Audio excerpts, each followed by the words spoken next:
안녕하십니까, 이동환 TV입니다.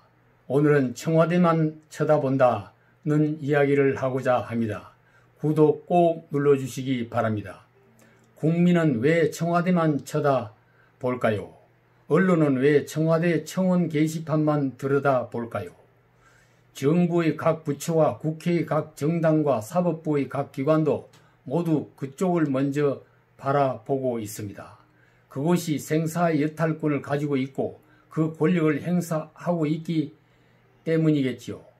작은 정부, 작은 청와대로 칼은 차고 있는지 없는지 잘 안 보이고 몸은 낮추고 머리는 있는 듯 없는 듯 국민을 섬기며 어성꾼 공직 수행을 할 수는 없겠습니까?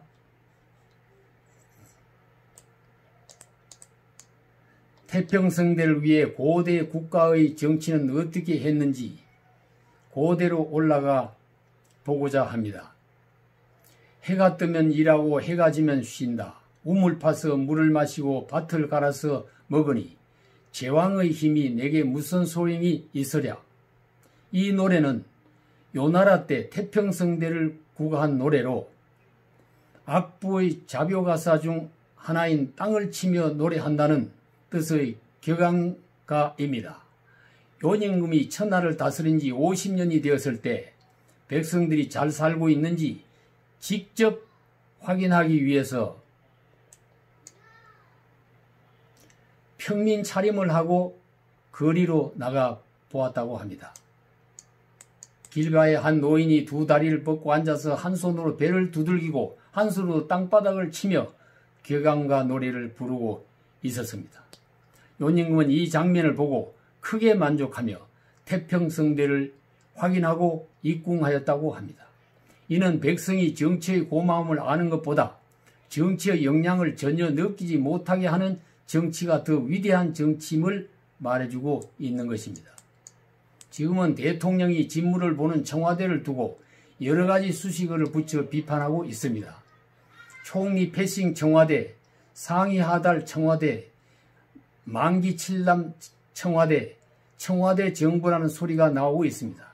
청와대는 3실장의 12수석과 49 비서관 체제입니다. 대통령 비서실 정원은 486명입니다. 박정희, 전두환, 노태우 정부 시절은 200명에서 300명대를 유지했으며 김대중 때는 400명을 넘었고 노무현 때는 531명, 이명박 때는 456명, 박근혜 때는 465명이었습니다. 청와대 원래 예산은 898억 원으로 2016년 박근혜 정부 2016년 박근혜 정부 때 890억 원보다 증가한 액수입니다. 문재인 대통령은 집권하면서 군림하지 않는 청와대로 변화시킬 것이며 대통령 집무실을 광화문으로 옮기겠다고 약속한 바 있습니다. 그러나 집무실 옮기는 것은 취소하고 청와대가 정부의 국정정반을 직접 관여하고 있습니다. 국민들은 청와대를 향해 배를 두드리고 땅을 치는 것이 아니라 청와대의 모든 것을 친히 간섭하는 만기 칠남을 멈추라고 외치고 있습니다. 최근 청와대 청원 게시판에는 국민의 원통한 사정을 해결해 달라는 청원이 계속 올라오고 있다고 합니다. 조국 장관을 퇴진시켜라. 이용수 할머니의 호소를 들어라. 최숙현 선수의 억울한 죽음을 밝혀라. 윤미향 전 정의연 이사장을 구속하라.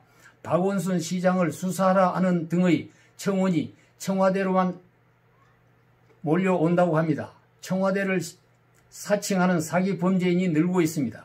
이 같은 현상은 모든 권력이 청와대에 집중해 있기 때문에 일어나는 현상이라고 볼 수 있습니다. 그래도 청와대는 조직의 비만을 걱정하지 않고 부서를 계속 신설하고 직원을 늘려나가고 있습니다. 국가 권력이 커지고 국민의 세금을 과도하게 거두어 각종 복지 정책을 세워 국민에게 나누어 주고 공무원 수를 계속 늘리는 정부가 되면 그 국가는 능력대로 일하고 필요대로 나누어 준다는 배급제로 평등한 사회를 만들겠다는 공산사회주의 국가가 되는 것입니다. 국민의 자율성과 경쟁력은 약화됩니다. 국가가 국민을 평등한 노예로 만들고 나라는 결국 망하게 되는 것입니다. 청와대가 작아져야만이 국민이 커지고 나라가 더욱 강해진다는 원리를 알고 실천해야 할 것입니다. 감사합니다.